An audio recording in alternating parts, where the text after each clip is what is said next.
प्यारे बच्चों, तो कैसे हो आप लोग। टेंशन फ्री मैथमेटिक्स में आप लोगों का बहुत ही ज़्यादा स्वागत है। तो बच्चों, आज मैं आप लोगों को बताने वाला हूँ पाइथागोरस थ्योरम के बारे में, पाइथागोरस प्रमेय के बारे में, कि आपका पाइथागोरस प्रमेय क्या है और आपको कैसे इस पाइथागोरस प्रमेय की मदद से अपने किसी भी राइट एंगल ट्रायंगल में, यानी कि समकोण त्रिभुज में कैसे आपको इसे यूज करनी है, सारा चीज के बारे में बताऊंगा। तो सिंपल से हम लोग पाइथागोरस प्रमेय, जिसे कि इंग्लिश में हम लोग बोलते हैं पाइथागोरस थ्योरम, तो सिंपल से पाइथागोरस को तो हम लोग पाइथागोरस ही बोलेंगे और हम लोग प्रमेय का इंग्लिश थ्योरम बोलते हैं, तो आप लोग इसे पाइथागोरस थ्योरम भी लिख सकते हो। तो सबसे पहले बात करते हैं बच्चों की पाइथागोरस प्रमेय आखिर में किसके लिए है। तो सिंपल से हम लोग जब भी पाइथागोरस प्रमेय का यूज करते हैं तो आप लोग समझ लो, कोई भी एक ट्रायंगल होता है, जिसे कि कोई भी एक ट्रायंगल होता है जिसमें कि कोई कोण 90 डिग्री का होता है। पहले मैं ट्रायंगल बना लेता हूँ। यहाँ पे देख सकते हो मेरा एक ट्रायंगल है। यदि मेरा कोई भी ट्रायंगल होता है, उसमें कोई भी कोण 90 डिग्री का होता है, तो उसे हम लोग समकोण त्रिभुज बोलते हैं, यानी कि इंग्लिश में कहे तो हम लोग उसे राइट एंगल ट्रायंगल बोलते हैं। तो जैसा कि आप लोग यहाँ पे मैंने इसका नाम दे देता हूँ ABC। तो सिंपल से पाइथागोरस प्रमेय भी आपका समकोण त्रिभुज के लिए ही है कि समकोण त्रिभुज में क्या होता है। आपका देख सकते हो समकोण त्रिभुज, जैसे कि मान लो मेरा यहाँ पे ABC एक समकोण त्रिभुज है बच्चों, और यहाँ पे देख सकते हो हम लोग AB को बोलते हैं। यहाँ पे इसे देख सकते हो, इसे हम लोग कर्ण बोलते हैं और इसे हम लोग लंब बोलते हैं और इसे हम लोग आधार बोलते हैं। यानी कि हम इसे इंग्लिश में कहें तो इंग्लिश में इसे हम लोग जो यहाँ पे इसे P बोलते हैं, यानी कि परपेंडिकुलर, और इसे जो हम लोग बेस बोलते हैं, बेस यानी कि बेस मतलब आधार, और इसे जो हम लोग हाइपोटोनियस बोलते हैं यानी कि कर्ण। तो आप लोग देख सकते हो ये हम लोगों का एक समकोण त्रिभुज है। समकोण त्रिभुज यहाँ पे आप लोग देख सकते हो, यहाँ पे जो डंडा ऐसा खड़ा है, यहाँ पे जो 90 डिग्री का कोण बन रहा है, यहाँ पे आप लोग देख सकते हो 90 डिग्री का कोण बन रहा है, इसे हम लोग परपेंडिकुलर बोलते हैं, यानी कि लंबवत बोलते हैं। इसे आप लोग लंब भी बोल सकते हो। ए भी हम लोगों का क्या हो गया, लंब हो गया। इसे ए बी को आप लोग लंब भी बोल सकते हो या फिर लंबवत भी बोल सकते हो। तो सिंपल से यहाँ पे मैंने ए बी लिख लिया और यहाँ पे हम लोगों का लंब हो गया। और जैसा कि आप लोग यहाँ पे देख सकते हो AC हम लोगों का जो है यहाँ पे कर्ण है, AC हम लोगों का कर्ण हो गया। और यहाँ पे आप लोग देख सकते हो BC हम लोगों का आधार हो गया।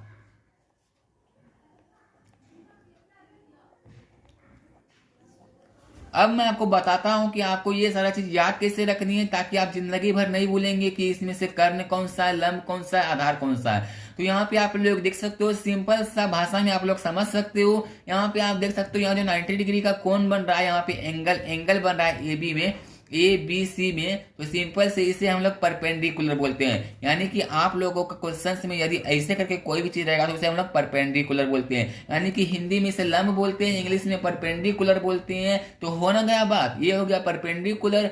और जैसे कि आप लोग जानते होगे बेस का मतलब होता है, जैसे कि आप कहीं पे बैठे होगे तो उसे हम लोग बेस बोलते हैं, यानी कि बेस जिस पे आप बैठे हुए हो या फिर जिस पे आप खड़े हो। तो यहाँ पे आप लोग देख सकते हो, यहाँ पे हम लोगों का परपेंडिकुलर किस पे खड़ा है, बेस पे खड़ा है, आधार पे खड़ा है, जिसे हम लोग हिंदी में आधार बोलते हैं। तो हम लोगों का आधार क्या, यहाँ पे देख सकते हो आधार हम लोगों का BC जो है, BC हम लोगों का आधार है, इसलिए हम लोग इसे आधार को इंग्लिश में बेस बोलते हैं, इसलिए हम इसे B लिखे हैं। आप भी इसी तरीके से अपने क्वेश्चंस में, अपने आंसर्स में भी लिख सकते हो। इसके बाद यहाँ पे इसे हिंदी में आधार लिख लिए।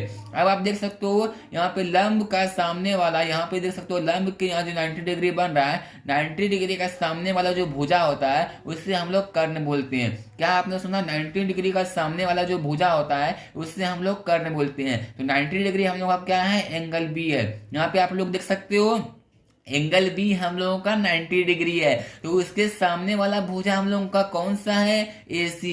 तो AC हम लोगों का हो गया यहाँ पे हाइपोटोनियस यानी कि कर्ण।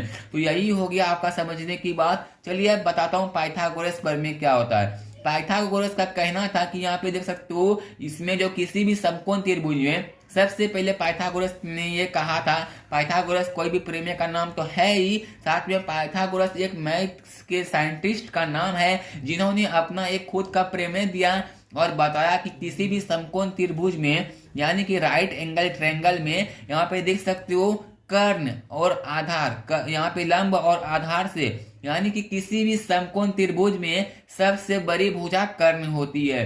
किसी भी समकोण त्रिभुज में सबसे बड़ी भुजा क्या होती है? कर्ण होती है। आप लोग भी यहाँ पे अंदाजा लगा सकते हो। यहाँ पे देख सकते हो ट्रायंगल क्या है? ए बी और बी सी। बी सी तो हम लोगों का यहाँ पे आधार हो गया, यहाँ पे बेस हो गया, और ए बी हम लोगों का क्या? लंब हो गया। बट यहाँ पे आप लोग देख सकते हो एसी हम लोगों का क्या है? यहाँ पे एसी हम लोगों का कर्ण है, जो कि सबसे बड़ी भुजा है। तो सबसे पहली बात ये हो गई, पाइथागोरस ने कहा था। अब पाइथागोरस का प्रमेय क्या है उसके बारे में बात कर लेते हैं। तो पाइथागोरस का प्रमेय सिंपल से भाषा में आप समझ सकते हो। उनका कहना था, जैसे कि मैंने आपको बता दिया कि उनका कहना था कि किसी भी समकोण त्रिभुज में, किसी भी समकोण राइट एंगल ट्रायंगल में कर्ण सबसे बड़ी भुजा होती है। किसी भी समकोण त्रिभुज में उस त्रिभुज के भुजा में कर्ण सबसे बड़ी भुजा होती है। यानी कि उसका मतलब प्रमेय था कर्ण का स्क्वायर बराबर लंब का स्क्वायर प्लस आधार का स्क्वायर। यानी कि यदि हम लोग कर्ण का स्क्वायर करते हैं, कर्ण का वर्गमूल करते हैं, तो कर्ण का स्क्वायर जो है लंब के स्क्वायर प्लस आधार के स्क्वायर का बराबर होगा। यानी कि यही है हम लोगों का पाइथागोरस प्रमेय, और बहुत ही सिंपल है, जो कि आप लोगों को भी याद रखनी है। तो पाइथागोरस प्रमेय का कैसे हम लोग यूज करते हैं उसके बारे में भी बताऊंगा। तो सबसे पहले लिख लेता हूं कि पाइथागोरस प्रमेय, पाइथागोरस थ्योरम होता क्या है। तो सबसे पहले यहाँ पे मैं नीचे की तरफ आ जाता हूँ। यहाँ पे मैं ट्रायंगल फिर से बना लेता हूँ ताकि आपको अच्छी तरीके से समझ में आए और आपको कहीं भी कोई कंफ्यूजन ना हो। तो सिंपल से मैं एक राइट एंगल, सॉरी ये रॉन्ग बन गया, मैं एक राइट एंगल ट्रायंगल सबसे पहले बना लेता हूँ।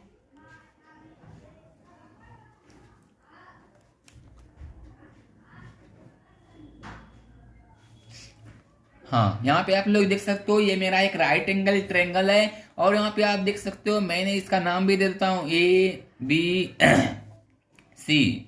यहाँ पे हम लोगों का ये पी हो गया, ये बी हो गया, और ये एच हो गया। तो मैंने आपको क्या बोला, पाइथागोरस ने कहा था कि यहाँ पे देख सकते हो किसी भी समकोण त्रिभुज में कर्ण जो होता है उस त्रिभुज की सबसे बड़ी भुजा होती है। यानी कि उसका कहना था यदि हम लोग यहाँ पे देख सकते हो एच यानी हाइपोटोनियस, यदि हम लोग कर्ण का स्क्वायर करते हैं यानी कि एच स्क्वायर करते हैं, तो इसका स्क्वायर जो है यहाँ पे लंब और यहाँ पे आधार यानी कि परपेंडिकुलर और प्लस में बेस, इसके स्क्वायर के बराबर होगा। यानी कि दोनों के जोड़ के बराबर होगा। यानी कि हम लोग पाइथागोरस प्रमेय को इस तरीके से समझ सकते हैं, लंब का स्क्वायर यानी कि देख सकते हो यहाँ पे लंब का स्क्वायर परपेंडिकुलर का स्क्वायर प्लस बेस का स्क्वायर बराबर हाइपोटोनियस का स्क्वायर। बहुत ही सिंपल है। पहले आप इस तरीके से समझ सकते हो कि पाइथागोरस ने क्या कहा था कि किसी भी समकोण त्रिभुज में कर्ण सबसे बड़ी भुजा होती है। तो सिंपल सी बात है, कर्ण सबसे बड़ी भुजा होती है तो उसमें आपका लंब और यहाँ पे आधार जो होता है वो दोनों तो इससे छोटी ही होगी। तो सिंपल से लंब और आधार यदि जुटेगा दोनों का स्क्वायर तो वो कर्ण के स्क्वायर के बराबर होगा, यानी कि हाइपोटोनियस के बराबर होगा। तो इसी तरीके से किसी भी यदि समकोण त्रिभुज में आपका दो भुजा दिया हुआ रहेगा, यानी कि यदि आपका यहाँ पे देख सकते हो परपेंडिकुलर दिया हुआ रहेगा या बेस दिया हुआ रहेगा, यदि आपको उसमें से हाइपोटोनियस निकालने के लिए कहा जाएगा तो इजीली तरीके से आप निकाल सकते हो। या फिर आपका कुछ भी दिया हुआ रहेगा, चलिए मैं आपको इसे हिंदी में लिख लेता हूँ। हो सकता है कि आप लोगों को थोड़ी प्रॉब्लम होती हो। यहाँ पे कर्ण हो चुका है, ये आधार, और ये आपका लंब। हाँ हुआ ना बात। तो यहाँ पे आप लोग देख सकते हो, यहाँ पे मैंने बोला कि यदि आपका किसी राइट एंगल ट्रायंगल में यानी कि किसी भी समकोण त्रिभुज में यानी कोई सा भी दो भुजा दिया हो रहेगा, यदि लंब दिया हो रहेगा या फिर आधार दिया हो रहेगा, आपको बोला जाएगा कि कर्ण को निकालना है तो आप इजीली तरीके से निकाल सकते हो। यानी कि यदि आपका कर्ण दिया हो रहेगा या फिर आधार दिया हो रहेगा, लंब निकालने के लिए कहा जाएगा तो भी आप वो आराम से निकाल सकते हो। किसका यूज करके यहाँ पे निकाल सकते हो आप? पाइथागोरस थ्योरम का। यानी कि पाइथागोरस प्रमेय का यूज करके आप किसी भी समकोण त्रिभुज में कोई यदि दो भुजा दिया हुआ रहता है तो आप उसकी तीसरी भुजा आराम से निकाल सकते हो। तो चलो मैं बता दूं आपको, ये मैंने बता दिया कि आपका पाइथागोरस प्रमेय क्या होता है। ये मैंने आपको इंग्लिश में लिख के दे दी, H square equal to P square plus B square. तो चलो मैं इसे आप हिंदी में लिख करके दे देता हूँ। सिंपल से यदि आप हिंदी में इसे लिखना चाहते हो तो यहाँ पे लिख लो, कर्ण का स्क्वायर बराबर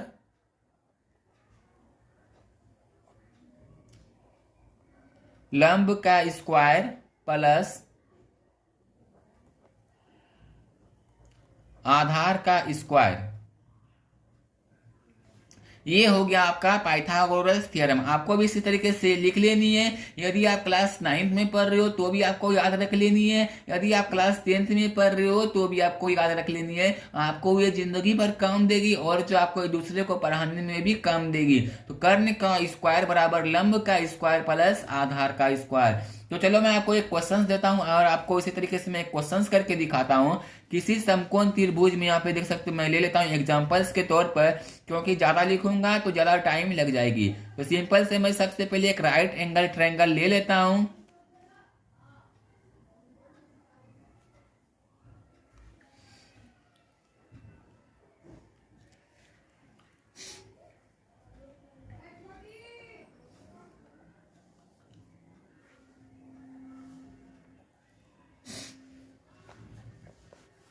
तो यहाँ पे आप लोग देख सकते हो मैंने एक समकोण त्रिभुज ले लिया है। इसमें देख सकते हो आप लोग ए बी इक्वल्स टू कितना दिया गया है, 2 सेंटीमीटर दिया गया है। यानी कि आप 2 भी लिख सकते हो, कोई भी दिक्कत नहीं है। ए बी इक्वल्स टू 2 दिया गया है और यहाँ पे बी सी इक्वल्स टू 4 दिया गया है। बी सी इक्वल्स टू आपको 4 दिया गया है और आपको क्वेश्चन में कहा जाएगा आप जो ए सी को फाइंड कीजिए, यानी कि आप ए सी का मान निकालिए। तो आप कैसे निकालेंगे, तो सिंपल से आपको क्वेश्चंस कैसे करनी है, यहाँ पे सबसे पहले आपको लिखनी है नीचे में सॉल्यूशंस, यानी कि आप लोग हल भी इसे लिख सकते हैं। यहाँ पे आपको लिख लेनी है इंग्लिश में, यदि लिखना चाहते हो तो सिंपल से लिख लेनी है गिवन, GIVEN गिवन। या फिर यदि आप इसे हिंदी में लिखना चाहते हो तो यहाँ पे आप लिख सकते हो दिया गया है।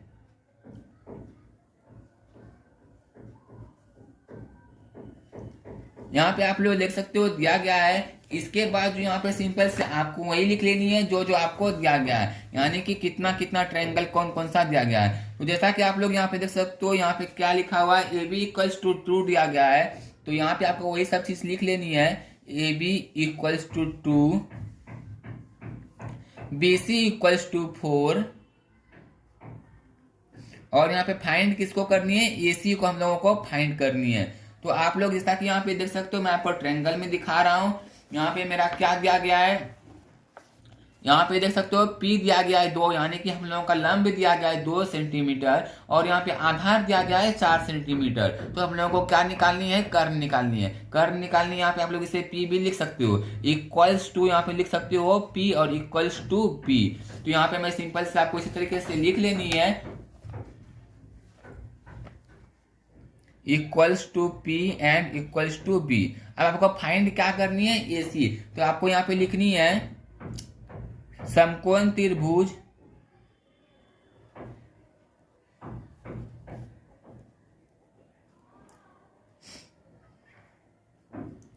ए बी सी में, यहाँ पे आपको इसी तरीके से लिख लेनी है समकोण त्रिभुज ए बी सी में P equals to 2 and B equals to 4। ये आपका सेंटीमीटर में रहेगा या फिर मीटर में रहेगा, कुछ भी हो सकता है। तो आपको भी यही लिख लेनी है, जो सेंटीमीटर रहे उसे सिंपल सेंटीमीटर कर देनी है और जो मीटर रहे उसे सिंपल से मीटर कर लेनी है। इसके बाद जो आपको फाइंड क्या करनी है, यहाँ पे एच करनी है। तो आप लिख लोगे, यहाँ पे लिखोगे आप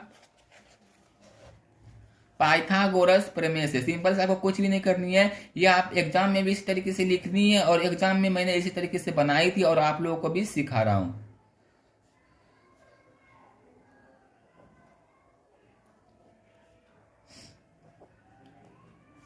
यहाँ पे आप लोग जानते हो पाइथागोरस प्रमेय क्या होता है। यहाँ पे होता है कर्ण का स्क्वायर इक्वल्स टू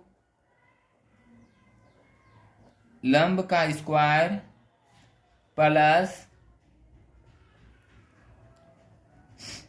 आधार का स्क्वायर।